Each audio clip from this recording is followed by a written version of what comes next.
Welcome student in Sir Sundarbai Manikadsu Polytechnic, Sahamadnagar. In previous session, we discussed our second unit containing the topic factors affecting of electrochemical corrosion. In this session, we discuss different factors which affects on the corrosion, and in today's session, we discuss the protection of metal from the corrosion. In this protection of metal from the corrosion, we also discuss different methods. Okay, so the process of corrosion is harmful and damage is tremendous, so that's why it is necessary to protect the metal from the corrosion.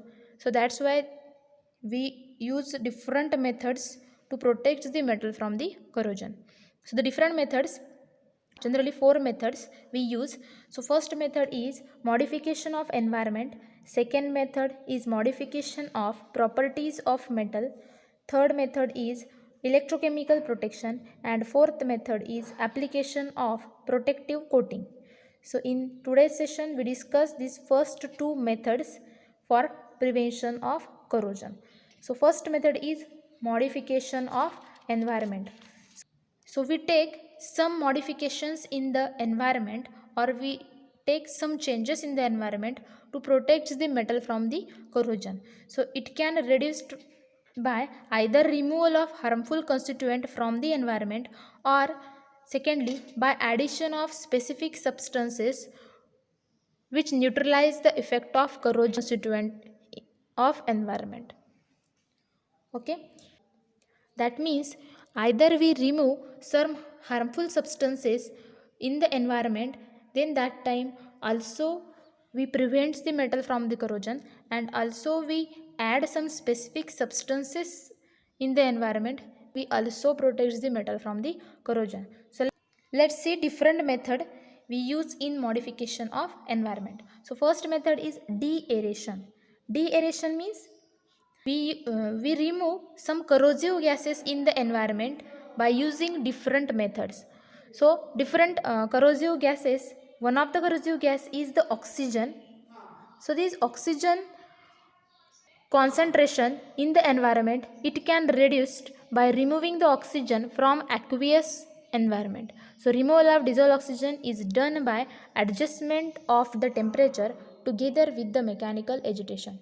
That means we this method to remove the oxygen from the environment. So oxygen is the main gas which is responsible for the corrosion of metal. When we remove this oxygen from the environment, then that times we protect this metal from the corrosion from that environment. Okay, another corrosive gas is the carbon dioxide. Also the carbon dioxide is present in the aqueous environment, is also reduced by this method, which minimize the corrosion rate of steel pipelines carrying steam condensate from the boiler. That means the carbon dioxide which also removed from this aqueous environment, and also we protect this metal from the corrosion. And then we see the second method is deactivation. In this deactivation method, we add a particular substances to minimize the corrosion.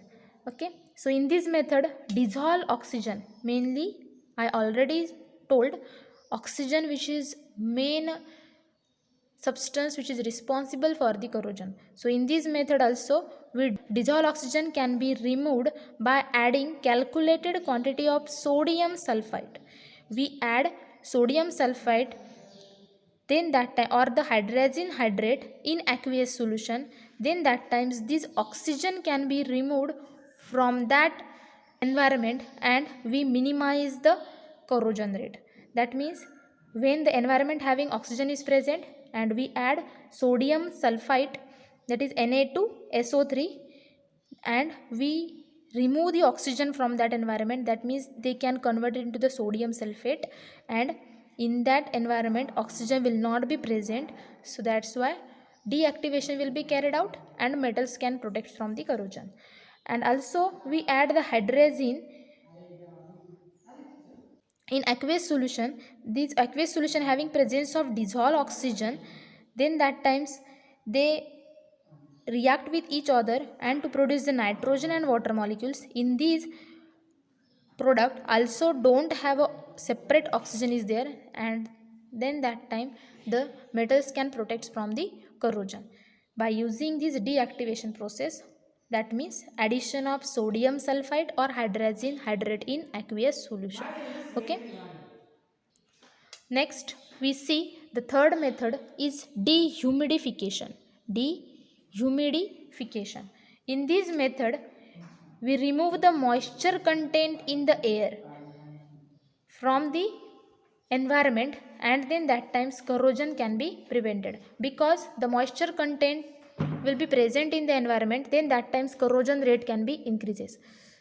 So in this method,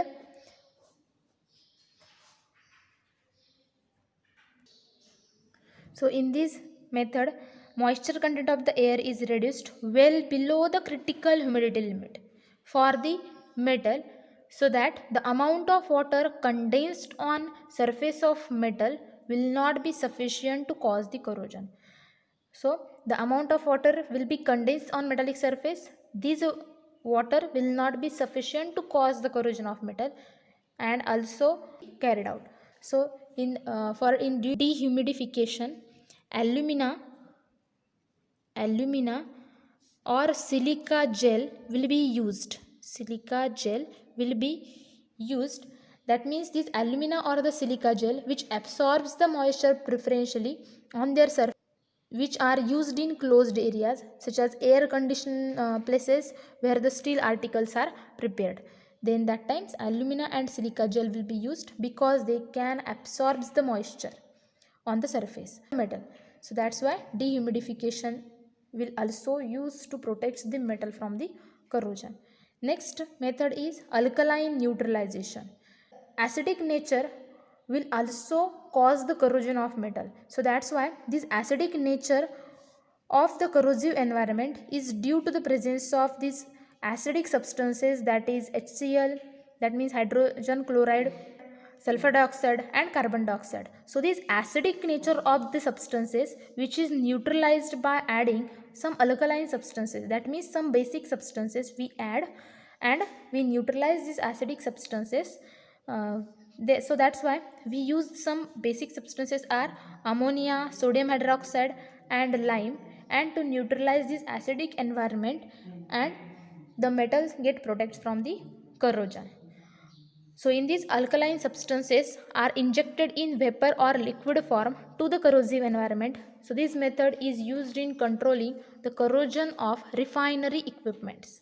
So next we see the next and last method for modification of environment is controlling external conditions by using inhibitors. So we control the external conditions by using the inhibitors. So these by use of these inhibitors we protect the metal from the corrosion. So the metals can be protected from the corrosion if it is not in contact with the acid solid stray current of electricity or circulating water which supplies the dissolved oxygen. That means when the metals will not become in contact with the dissolved oxygen, then that time they get protect from the corrosion. So it should be prevented from alternative wetting and drying, which injures the protective film and thus allows excess of oxygen to come in contact with the metal. The seawater should not be allowed to come in contact with the metal. Not only develops acidity, that because the seawater will not only develop the acidity due to hydrolysis, but it contains the chloride ions, because the seawater which becomes salty, so that's why they are having a presence of sodium chloride. So this water will be acidic also, and they having a presence of chloride ions. So these chloride ions will be the good conductor of electricity, and in that environment the corrosion rate becomes very fast. So that's why we use the inhibitors to added in the medium, and they control the corrosion of metal. So then they form, because when we add the inhibitors in that seawater, they form the film which act as a physical barrier between the metal and the medium. So when we add the inhibitors in the metal, so they will be the barrier between this metal and the medium. We use generally the inhibitors are the quinoline. Inhibitors will be used are the quinoline or the organic amines or the cyanides will be used. These inhibitors will be used, that is quinoline, organic amines, or the cyanides. So for example, the chromates like potassium chromate added to the medium stop the corrosion of iron and other metals by using the oxidizing ferrous to ferric state, so forming a protective film of insoluble oxide over the anode surface. That means when the this is the one of the example. So that this technetium atomic number will be 43 in the form of potassium pertechnate. So this technetium will be converted into this form, that is potassium pertechnate. So this potassium pertechnate is a very good inhibitor to stop the corrosion of the metal. So these are the generally 5 different methods modification of environment to protect the metal from the corrosion. Next we see the second method is the modification of properties of metal. So when we change some properties of metal to also protects the metal from the further corrosion. Okay, so in this we use the two methods for modification in properties of metal. First method is purification of metal. So in this method we use the purified metal must be present on the metal surface. In last video we discussed the different types of corrosion. In that we discussed the service corrosion. So this service corrosion will be carried out because of the metal surface having presence of dust or sand on it. So that's why the impurities must not be present on the metal which are less active than the metal. So then these impurities will be less active than the metal. So these impurities which becomes cathodic and metal surface becomes anodic. So that's why the corrosion of anodic metal part becomes carried out. So that's why the metal form. So the metals which does not have any impurities on its surface, and also they does not have a stain or grease or the cavities on its surface, because the portion of the cavities on the metal surface they become acts as a anodic to the remaining portion. So that's why these cavities part of the metal which becomes undergoes on corrosion. Okay, so that's why we purify the metal. So that's why the purification of metal is important, because of corrosion can be prevented. Second method is the alloy formation. So alloy of metal must be prepared by other element. So alloy of metal must be prepared by other element to stop the. So alloy of iron containing the carbon alloy of iron. So the alloy of iron have a presence of carbon, silicon, nickel, chromium. These substances gives very good resistance to corrosion. For example, stainless steel. So we all know the stainless steel. So this stainless steel which contains the chromium, nickel, carbon will be and silicon and magnesium will be also present in it.